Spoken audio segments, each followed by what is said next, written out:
নমস্কার, রাধে রাধে, জয় শ্রীকৃষ্ণ। চলে এসেছি আমি আপনাদের কিছু মঙ্গলময় কথা নিয়ে। বিষয় কিডনি স্টোন। আমি আজকে কিডনির পাথরের বিষয়ে কিছু আপনাদেরকে বলতে চাই এবং আপনাদের সঙ্গে কিডনির পাথরের বিষয়ে কিছু শেয়ার করতে চাই। তো যাই হোক, যাদের কিডনিতে পাথর রয়েছে তারা কি করে বুঝবেন কিডনির পাথরের লক্ষণ?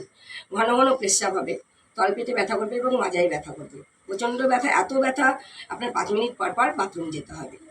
তো কিডনির সবাই অনেকে দেখা যায় যে হিমালয়া সিস্টেম কিডনির পাথরের জন্য ব্যবহার করে থাকে। তো আমি এখানে কিছু আয়ুর্বেদিক টিপসের কথা আপনাদেরকে বলছি কিডনির ব্যথা যাতে না থাকে সেই বিষয়ে। তুলসীর মঞ্জরি এবং শিউলির পাতা একত্র সিদ্ধ করে, তুলসীর মঞ্জরি, তুলসীর পাতা এবং শিউলির পাতা একত্র সিদ্ধ করে সেই জল 1 সপ্তাহ ধরে খাবেন, কিডনিতে ব্যথা থাকবে না। আর আপনার তার সাথে হরিতকির কিছু গুঁড়ো তার সঙ্গে খেতে হবে। তো এই যে এই তুলসীর মঞ্জরির যে কাথ্য তৈরি করে আপনি সিদ্ধ করে যে জলটা গরম গরম আপনি সেবন করবেন, তাতে কিডনির ব্যথা অনেকটাই কমে যাবে। তার পাশাপাশি আপনাকে খেতে হবে মৌসুমি এবং শশা, মৌসুমি লেবুর রস এবং শশা।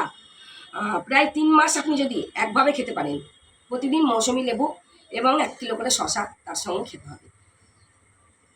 তো বোঝা গেল বন্ধুরা, আমি পরিষ্কারভাবে বলছি, মৌসুমি লেবুর রস এবং শশা, তার সঙ্গে থাকবে আয়ুর্বেদিক টিপসের মধ্যে তুলসী মঞ্জরি, তুলসীর পাতা এবং শিউলির পাতার একত্র সিদ্ধ করে সেই জলটা সেবন করতে হবে।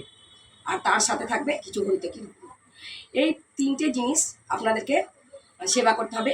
প্রায় 3 মাস যদি আপনি সেবা করেন, সেখানে কিডনির পাথরের সাইজ যদি হয় 8.5 বা 8.9 এরকম সাইজ হলেও আপনার কিডনির পাথর হয়ে যাবে।